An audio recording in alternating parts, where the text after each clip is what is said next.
ठीक ना। ध्यान रखिएगा, कारक में दो तीन चीज ऐसा है जो आपको टेंस में ज्यादा काम आएगा। कारक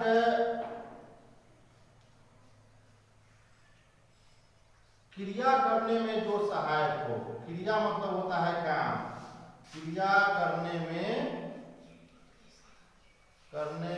जो सहायक हो,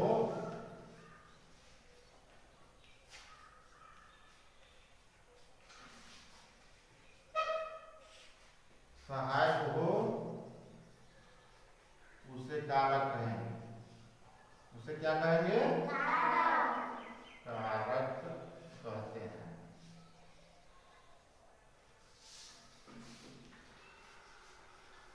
अब क्रिया मतलब, यहाँ क्रिया से मतलब है काम से।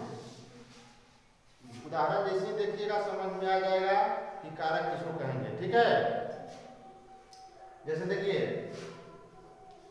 तोता पेड़ पर बैठा है।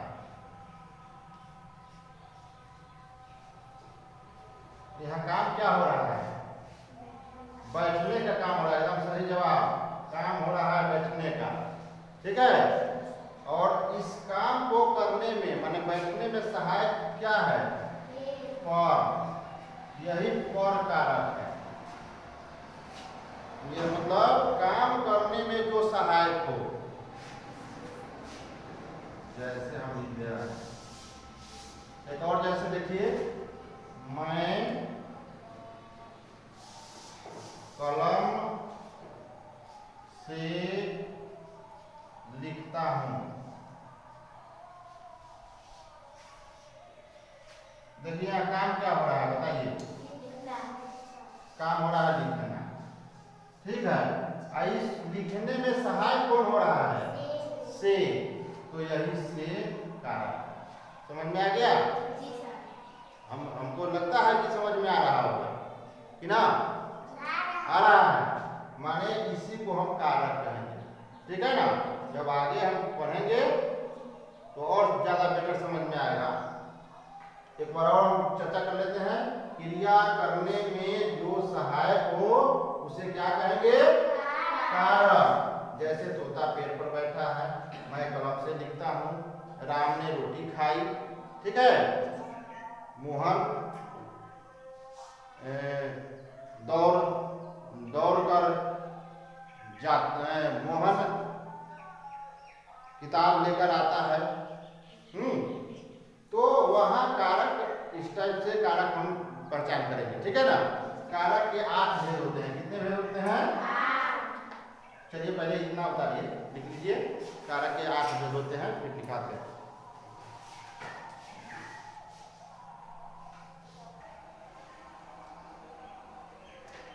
देखिए, कारक के 8 भेद होते हैं। ठीक ना। एक में है कर्ता, दूसरा है कर्म, तीसरा है करण, चौथा है संप्रदान, पांचवा है अपादान, छठा है संबंध, सातवां है अधिकरण और आठवां है संबोधन। ये 8 भेद होता है, माने कारक के 8 भेद होते हैं। ठीक है, ये जिस तरह से एक आदमी के 4 गो 5 गो 6 गो 7 गो बेटा होता है ना, ठीक उसी तरह से इस कारक के 8 बेटा है। ठीक है ना। और जैसे सब बेटा का अलग अलग अपना अपना काम होता है, चाहे लक्षण होता है सबका अलग अलग, ठीक उसी प्रकार से ये 8 का अपना अपना लक्षण है जो हम लोग इसके बारे में जानेंगे। ठीक है, ये 8 का नाम पहले लिख लीजिए 8 का नाम।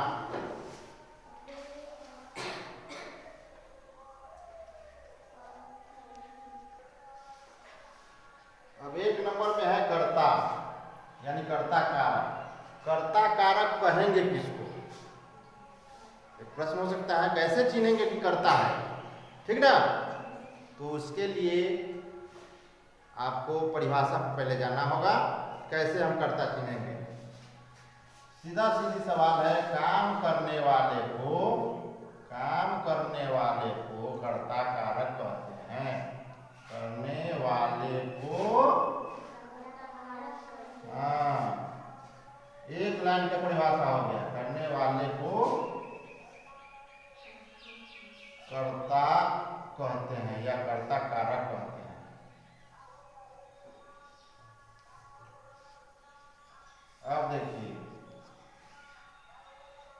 जैसे देखिए था,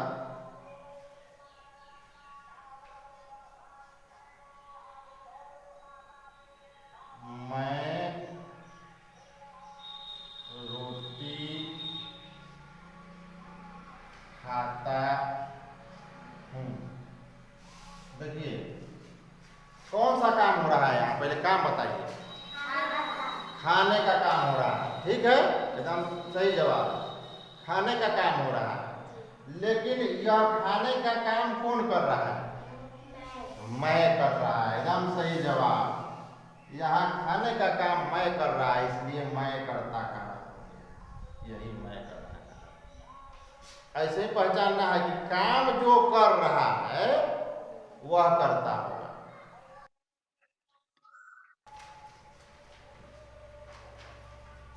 ये देखिए दूसरा उदाहरण,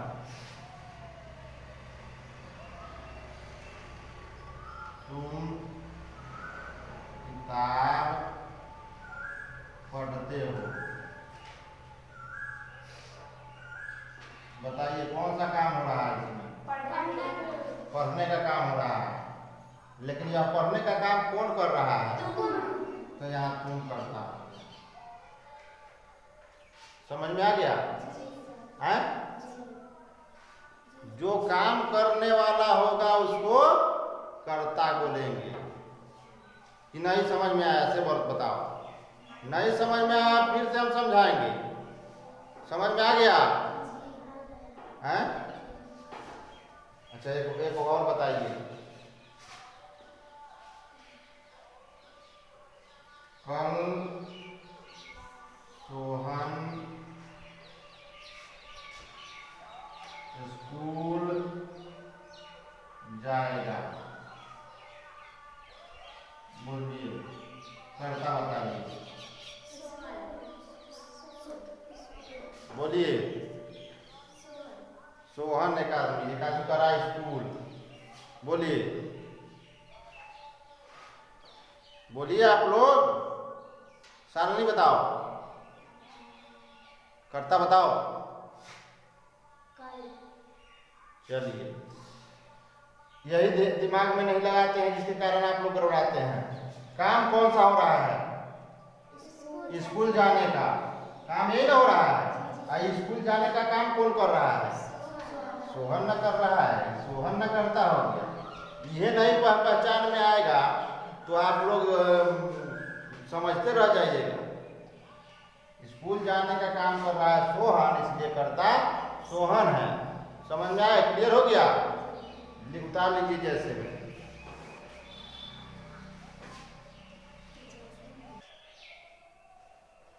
दूसर का ना था, दूसर का है कर्म। तो कर्म किसको कहेंगे भाई? काम करने का फल जिस पर पड़े उसे कर्म कहते हैं। माने काम जो हो रहा है उसको हम देखें कि इसका फल किस पर जा रहा है। जैसे उदाहरण देखिए, जैसे हम देखेंगे, जैसे समझ में आ जाएगा। मैं रोटी खाता हूं। देखिए तो काम कौन सा हो रहा है? खाने का काम हो रहा है। एकदम सही जवाब, बहुत सटीक जवाब। काम हो रहा है खाने का। ये खाने का काम कौन कर रहा है? पहले मैं कर रहा है, ठीक है। तो कर्ता भी पहचान में आ जाएगा आपको। काम हो रहा है खाने का। अब ये खाने के काम जो हो रहा है, तो ये खाने में कौन चीज है जो घट पर हो रहा है? इसमें वाक्य में देखिए फल किस पर पड़ रहा है? घट पर हुए हो रहा हो। जैसे जब मैं रोटी खाता हूं तो घट पर क्या हो रहा है? रोटिए ना हम घटा रहे हैं। खाएंगे तो घट पर रोटिए ना होगा कि नहीं होगा? तो खाने का फल कितना पर पड़ रहा है? रोटी पर। तो रोटी कर्म है। समझ रहे हैं कि नहीं? है? समझ रहे हैं? तुम समझ रही हो? वह किताब पढ़ता है। किताब पढ़ता है। बताइए काम कौन सा हो रहा है? का। आई पढ़ने का काम कर कौन रहा है? वह। तो वह कर्ता हो जाएगा। अब इस पढ़ने के काम का फल जो है, परिणाम किस पर जा रहा है? तो किताब क्या हो जाएगा? कर्म हो जाएगा। कर्म पहचान में आ जाएगा कि नहीं पहचान में आएगा?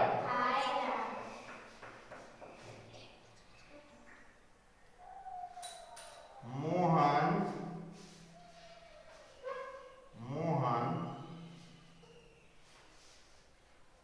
सोमवार को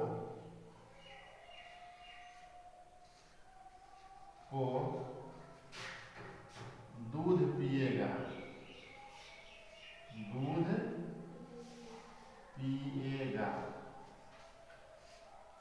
बताइए काम क्या हो रहा है?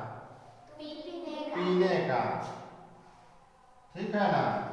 ये काम पर पीने का कौन कर रहा है? तो मोहन करता हो गया।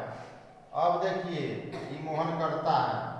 अब बताइए यह फल किस पर पड़ रहा है? काम करने का। काम करने का फल किस पर पड़ रहा है? दूध घट पर हो रहा है। आपको बहुत हम समझाए हैं कि काम करने का किस पर फर्क पड़ेगा। तो ये घट पर कौन सा हो रहा है? दूध है। तो दूध यहाँ कर्म होगा। सोमवार कर्म नहीं होगा, यहाँ कर्म होगा दूध। हम कुछ ट्रिक लगा देते हैं जिसके कारण आप लोग को, इसलिए हमें ये ट्रिक लगाते हैं कि आपको समझ में आया कि नहीं, आप उत्तर इसका दे पा रहे हैं कि नहीं पा रहे हैं। जब समझ में आए इसका मतलब है कि सटीक उत्तर आप दे दीजिएगा। अगर समझ में नहीं आएगा तो आप गलत जवाब दीजिएगा। ये साधारण था तो आप समझ में आ गया कि भाई ये हम इसी सोमवार जोड़ दिए तो आप गड़बड़ा गए। ध्यान में रखिए कि काम करने का फल जिस पर पड़ेगा वो कर्म होगा।